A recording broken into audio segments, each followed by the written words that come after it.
I swear if I knew forgetting one stupid birthday would blow up my entire life, I might have set a calendar reminder. I mean, who loses their mind over a birthday anyway?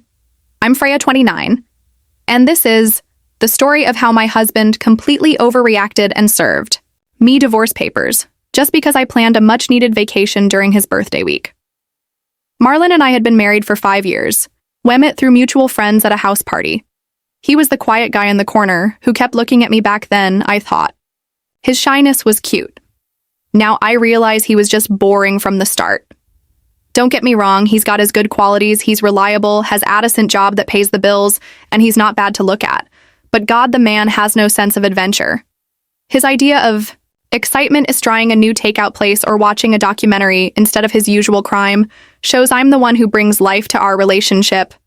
Always planning weekend activities, organizing dinner parties, keeping us socially connected between us half. The time I'm dragging him to these things while he complains about wanting to stay home. Like, how pathetic is that, who wants to waste their youth sitting on a couch for years? I've been nodding along whenever Marlon talks about having kids. Maybe next year, I'd tell him with my best hopeful smile. Truth is, I've been on birth control the entire time without telling him kids with my body, no way. But keeping that dream alive for him mean he stayed focused on our future family instead of noticing how bored I was getting. His mother, Judith, is another story entirely. That woman watches me. Like a hawk, always making little comments about how I keep house, or questioning why we don't visit more often. Freya, dear Marlon, loves my poach roast. You should really get the recipe to her face. I'm the perfect daughter-in-law. I'd love that, Judith. You're such an amazing cook. In my head, this old bat can take her pot roast and shove it. Everything changed when I got a Facebook message from my college roommate, Tasha. She was organizing a girls' trip to Cabo. 10 days of beaches, clubs, and freedom from husbands and boyfriends. The group chat exploded with plans, and suddenly I remembered what it felt like to be excited about something. Who are you texting? Marlon would ask. Glancing over as I laughed at my phone, just Tasha and the girls? I'd say, angling the screen away, I started checking his phone at night too. Not because I was suspicious, but because I needed to make sure he wasn't complaining about me to his friends. A quick scroll through his messages while he was showering became my nightly routine. When I mentioned the trip, he got that look on his face, the oni that said he was going to be difficult. That's the second week of June, right? He asked, frowning at his planner. Of course, he keeps a physical planner like it's 1995. Yeah. We leave on the 12th. The rates air. Amazing that week, Freya. You know, it's already decided. I cut him off. The girls have booked everything. It's non-refundable. That was a lie. But it needed to shut down any argument before it started as the trip got closer. I went shopping for new swimsuits and dresses. When Marlon questioned the credit card bill, I accidentally knocked over the vintage model airplane he'd spent months building. While he was busy picking up tiny pieces, I changed the subject. Works every time. The trip was my ticket to feeling alive again, 10 days away from boring Marlon, his judgmental mother, and do a repetitive life together. 10 days to remember who I was before I became someone's wife. The trip was only 3 weeks away, and honestly, it was all I could think about. Our apartment felt like it was shrinking every day, and Marlon's constant questions were driving me insane. Did you pay the electric bill? Can we talk about the credit card statement? God, give me a break. I started staying up late, scrolling through the Cabo group chat while Marlon slept. Tasha had created a detailed itinerary: beach clubs during the day, exclusive restaurants at night, and a yacht party on day 3. I'd already spent nearly €2 on new clothes, and I needed at least another grand for spending money. You've been on your phone a lot. Marlon mentioned one night over dinner. I barely looked up. Just finalizing trip details. I purposely didn't elaborate. The less he knew, the less he could question about that. He said, putting down his fork, I checked our calendar, and that week is, oh my God, I interrupted, rolling my eyes. If this is about your work thing, I already told you I can't change the dates. Everyone has booked their flights. It's not a work thing, Freya. It's my phone buzzed with another message from the group chat. Tasha asking if anyone wanted to extend for 2 extra days. Yes. I typed immediately, completely tuning out whatever Marlon was saying. When he reached for my phone, I snatched it away. What are you doing? I'm trying to have a conversation with you, but you're not listening because you're being controlling. This trip is happening. I've already used our joint account for the booking.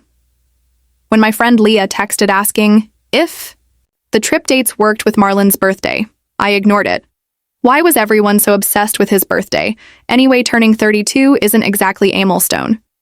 That night, I finally found what Marlon had been so weirdly secretive about. His phone lit up with a calendar. Reminder, birthday 35th. Dinner reservations at Giovanni's 35th birthday. How was he turning 35? Wasn't he just 32? Had I really lost track of his age? And Giovanni was that fancy Italian place we went to for our anniversary 2 years ago, the one with the waiting list. For a second, I felt a twinge of something, but then I remembered how expensive my Cabo flights were and how I'd already paid for the hotel share and excursions. No way was I canceling now. He could celebrate his birthday when I got back. It's just a dinner reservation. I deleted the notification from his phone and decided not to mention it. What he didn't know wouldn't hurt him, right? A week before the trip, everything exploded. I was in our bedroom trying on the new bikini. I'd bought the white one, with gold accents that cost way too much, but would look amazing in photos when Marlon appeared in the doorway. "We need to talk," he said, his voice strangely flat. About what? I continued adjusting the bikini straps, not bothering to look at him about the fact that you're leaving for Cabo on my 35th birthday. I froze for a second, then shrugged. "Oh, is that the same week? I totally forgot." "No, you didn't." He held up his phone. "Leah texted you about it. 3 weeks ago, I saw the notification on your phone. You went through my phone?" I gasped, immediately flipping the situation. That's a complete invasion of privacy. That's what you were concerned about. Not the fact that you're abandoning me on my birthday for a vacation with your friends. I rolled my eyes. Don't be so dramatic. It's just a birthday. We can celebrate before I leave or after I get back. It's my 35th birthday. Freya. I made reservations at Giovanni's months ago. Invited friends and family. Well, you should have told me sooner. I snapped, though I knew he probably had. Mentioned it multiple times. During dinner with Hisco workers that night, I slipped into my perfect wife persona, despite the tension between us. His boss commented on how excited he must be for his birthday celebration. "Oh, he's beyond excited," I gushed, squeezing Marlon's arm. "I've been planning this for months." The lie flowed easily. As we drove home, I launched my preemptive attack. "Your coworkers are sobering, especially that Dave guy. Does he ever shut up?" Dave was being nice. Unlike my wife, who's planning to ditch me on my birthday. If you bring up this birthday thing one more time, I swear to God, I'll leave you. I threatened, the divorce card coming out as it always did when it needed to shut down an argument. Not every moment of my life has to revolve around you. When we got home, Marlon didn't apologize like he usually did. Instead, he went straight to his office and closed the door. Fine by me, I opened another bottle of wine and resumed chatting with my Cabo group. An hour later, I got a text from Jason, my old flame who would coincidentally be in Cabo the same week. "Can't wait to see you. Our hotel is just down the beach from yours." I smiled to myself. Marlon and his stupid birthday seemed increasingly irrelevant. The day before my trip, I woke up excited after weeks of planning and shopping. I was finally escaping to Cabo for 10 glorious days of freedom. I grabbed my phone to check my flight details and froze. "Your reservation has been canceled." I blinked. Sure I was, misreading. I refreshed the airline app, but the message remained unchanged. My reservation, the one I'd paid nearly $800 for, was gone. "Maron?" I screamed, storming into his office. "What did you do to my flight?" He looked up calmly. "I didn't do anything to your flight. It's canceled. Someone canceled my reservation." After calling customer service, their representative confirmed my worst fear. The reservation was canceled yesterday afternoon, and the refund has been processed to the original payment method. "Who canceled it?" I demanded. "The cardholder, ma'am. We have it logged here."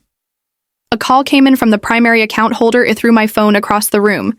"You can lead my flight. How could you?" Marlon finally turned away from his computer. "It needed that money." "For what? To spite me for my father's medical procedure?" The I've mentioned several times over the past month, the one you'd know about if you ever bothered to listen to me. I vaguely remembered him talking about his dad, having some health issues, but I hadn't paid much attention. You had no right. That was my trip. That was our emergency fund that you took without asking. My name is primary on the account. I grabbed the nearest object, a crystal paperweight he'd gotten as a work award, and hurled it at the wall. It shattered, leaving a dent in the drywall. My phone buzzed with a text from Tasha. Is everything okay? You've been removed from the group chat before I could respond. Another text came in from Leah. We know. What's going on with Marlon's birthday? This isn't cool, Freya. What did you do? It turned on Marlon. Did you contact my friends? I didn't need to. They reached out to me when they realized what was happening. They knew about my birthday plans. In fact, they helped me plan them. My phone pinged with an email notification. The subject line made my stomach drop. Marlon Gibson versus Freya Gibson petition for dissolution of marriage. I opened it with shaking hands. There they were, official divorce papers, already filed with the court.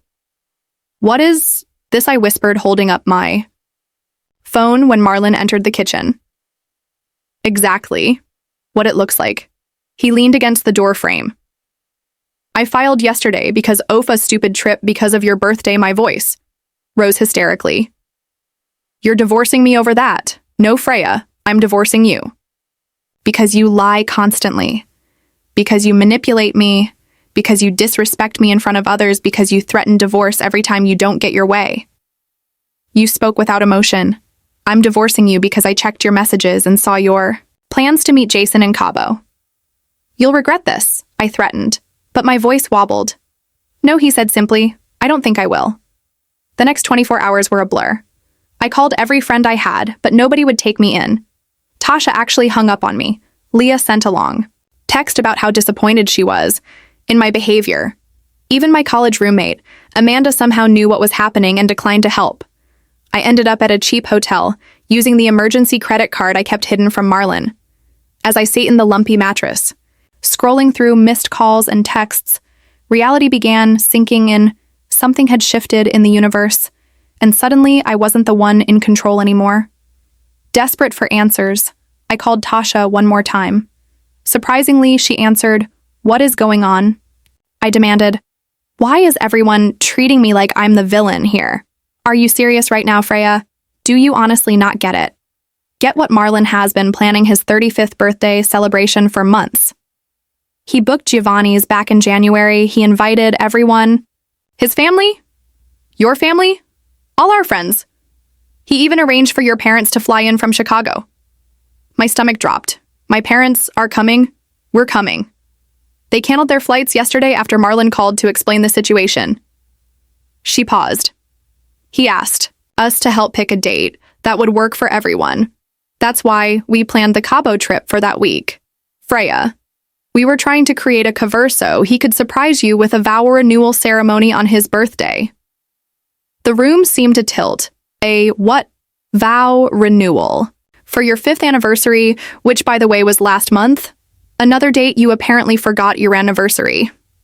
The realization hit me like a physical blow. April 22nd had come and gone without me noticing.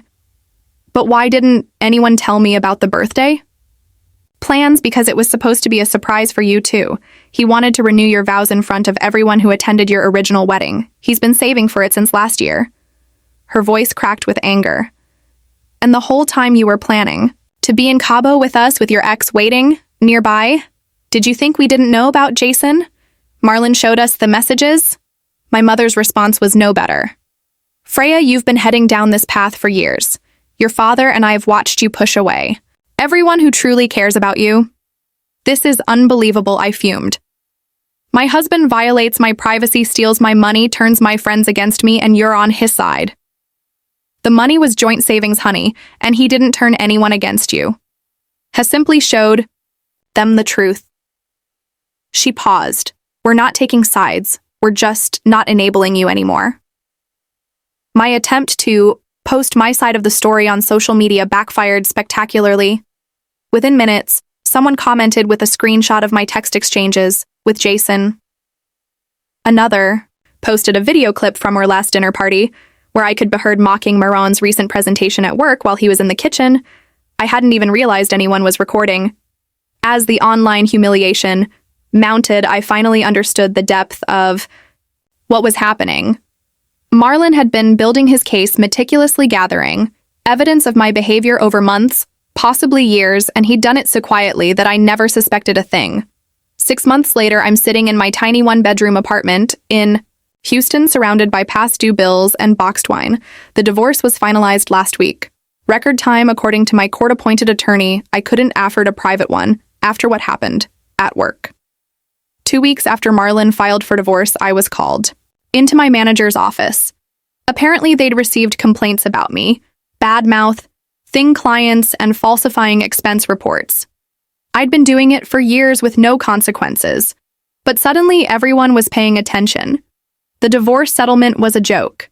The judge took one look at Marlon's evidence, the recordings, the bank statements, the testimony from friends about my behavior, and awarded him everything except my personal belongings and car. I didn't even get alimony since the marriage was only 5 years, and I'm young enough to support myself. Tell that to my credit score, which tanked after Marlon provided proof that I'd been hiding purchases and lying about bills for years, or to my landlord who required 3 months' rent as a security deposit because of my new high-risk financial status. My parents offered to let me move back to Chicago, but only if I agreed to see a therapist and take responsibility for my actions. As if I'm the one who blew up our lives over a stupid birthday last month, I decided to check on Marlon through a fake social media account. Bad decision. His profile picture has been updated to him smiling on a hiking trail. Something I always refuse to do with him because I hate sweating. He's lost weight, grown a short beard. That actually looks good, and according to his status updates, received another promotion at work. But the worst part, the absolute worst part, he's dating Leah.